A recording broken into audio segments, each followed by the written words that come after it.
Hi, everyone. Say hi. Hi. Louder, louder. Hi. Okay. This is Premium Overland Outfitter by PRS. The owner of this truck is an off-roader and a camper. So we'll start. Where am I right now? This is the Alucab clamshell type LT50. This is their latest awning. Sorry, this is the latest tent. This is the lightest. Only weighs 57 kilos. I will go down.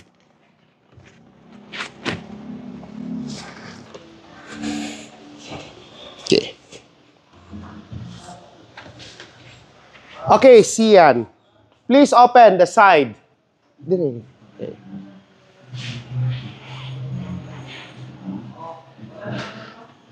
It's easy for the kids to open. Di ba, Shot? Say hi. Say hi, Shot. Say here. Here's the camera. Okay.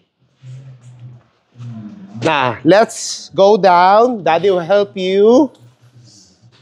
Okay. Okay. Okay, your slipper. Here's your slipper. Okay, stay with Daddy lang, okay?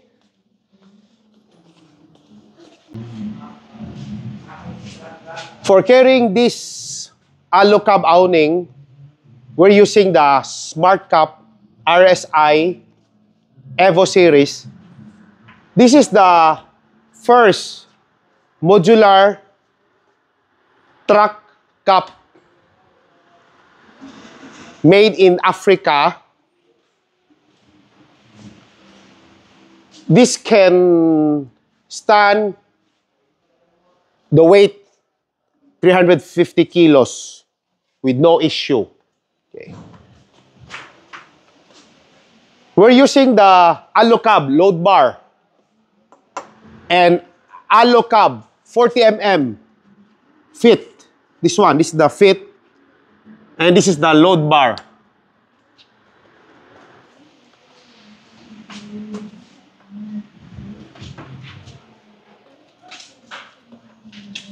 For the awning, we're using the Shadow 180 degrees awning. This is the fully open.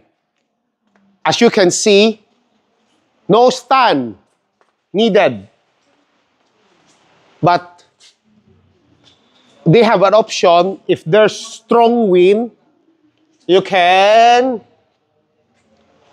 bring this down. Okay. The SmartCap, the client chooses with the glass on it. I'll show you how it's been open on this side.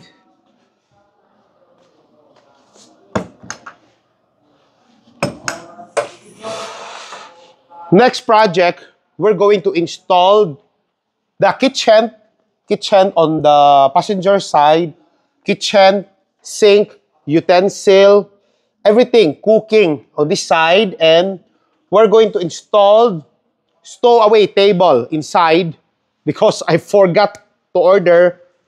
I'm sorry. Maybe the client will understand. I just forgot to order the stow table, and on the other side, we're going to install the electrical parts like the ref, any, all power supply.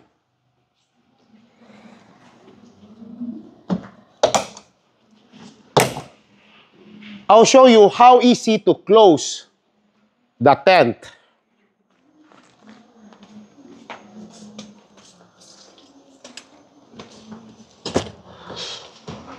Okay. This is how easy to close the tent.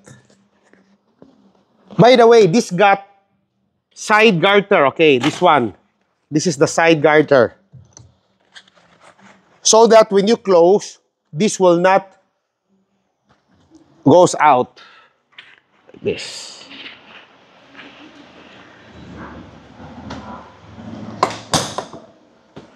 Okay.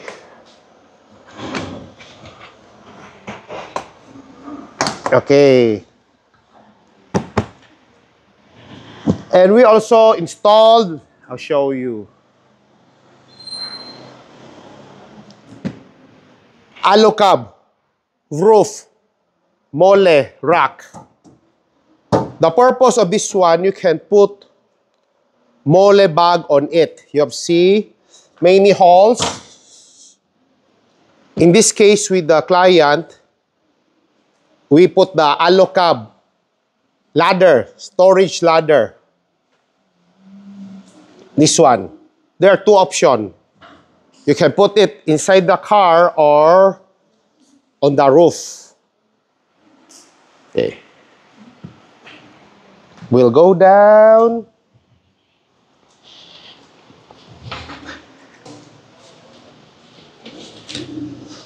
To remove this ladder, there's a safety lock here. Pin. I just slide out. And we remove. So the nice thing about this one, okay, these are the safety lock. Okay, this one, you just press together. Okay. Okay.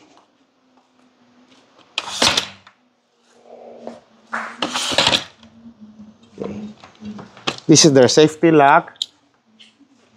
Come here. Okay, to install, we put another bracket here because we can, from the side, and put it there.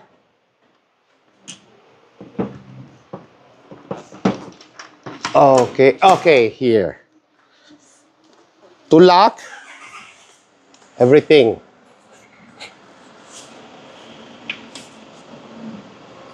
Okay. The lock, I'll show you. This is the lock. You just push it here like that. So it won't move for safety. To remove, just push it here, then we can slide out. That easy. Okay.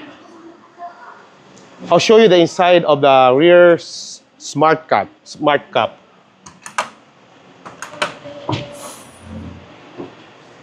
Also, we install guide ProLift tailgate assist. Slow down. You see those holes? Those where we're going to put the stowaway table.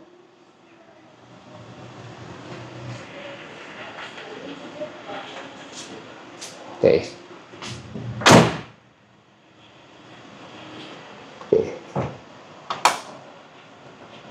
Also guys, we replaced the front and rear bumper on this unit.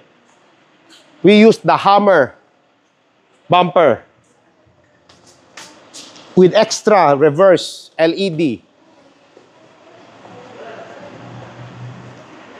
And also full exhaust system by HKS.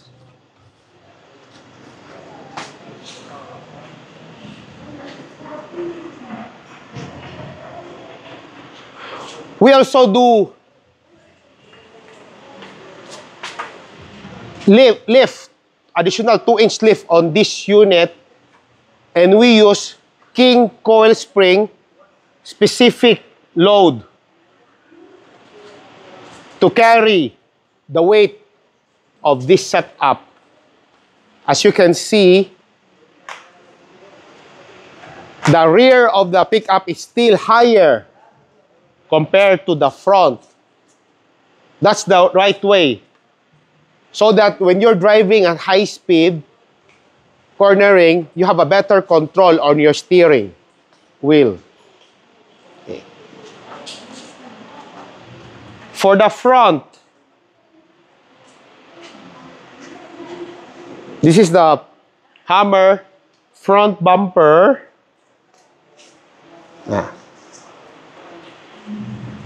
We also added more light for all type of weather. So this unit, we're using the 7-inch PIAA in yellow color. Perfect for fog.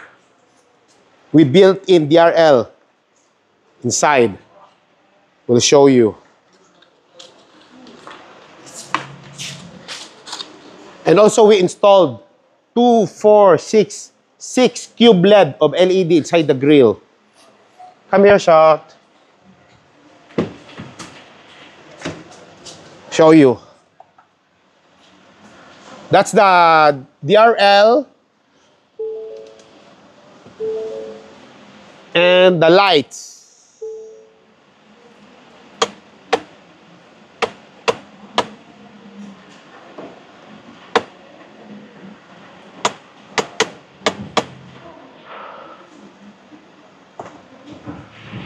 And also horn, PIAA.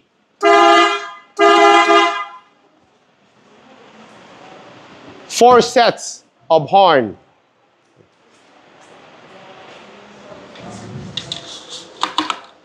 By the way, all the control of the lights is using the auxiliary from the OEM of this unit.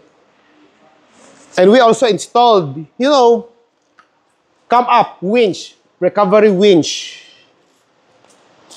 on this unit. Come here, shot. And hammer, UVP, under protection. This is 4 pieces. As you can see, it's a long, long way to the transmission. Red color. Okay. For the rims on this unit, we're using the 17-inch fuel wrapped in 37 by 12.5 by 17 tires, mud terrain tires. Okay. On this kind of setup, we need big brake kit for better stopping power. So, we choose AP Racing big brake kit on the unit. Why big brake? Bigger rotor, caliper, bigger pistons. Because the original is only 4-pot, where we're using 6-pot piston. Okay. And steel braided hose. And also we install hood shocks.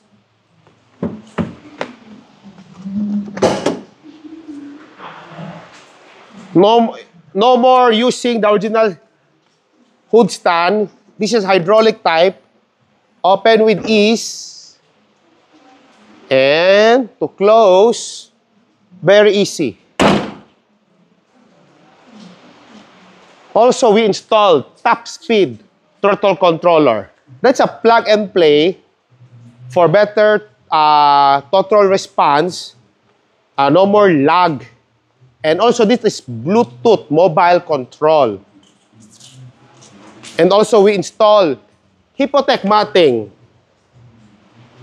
for dirt not to enter the carpet. Okay. Okay. Daddy will close the door. Hope you like our overland built here.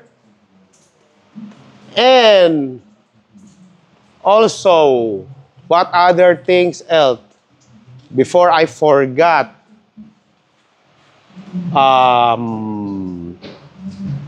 this is the awning we install. This is the 180 degrees shadow by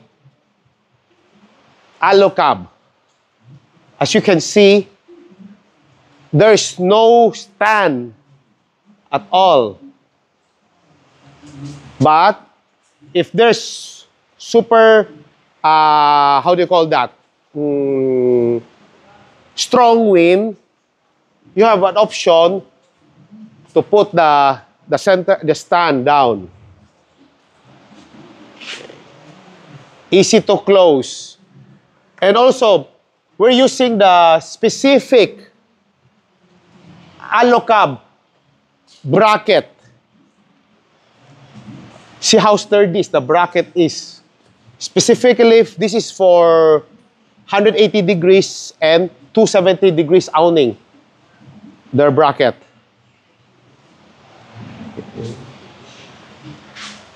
When it's closed, look at it. When it's closed, it's very slim, the awning tent.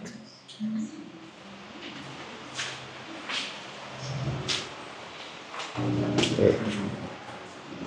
Hope you like how we built here. Feel free to message me. And please subscribe and like my YouTube channel at PRS Car Accessories and Services.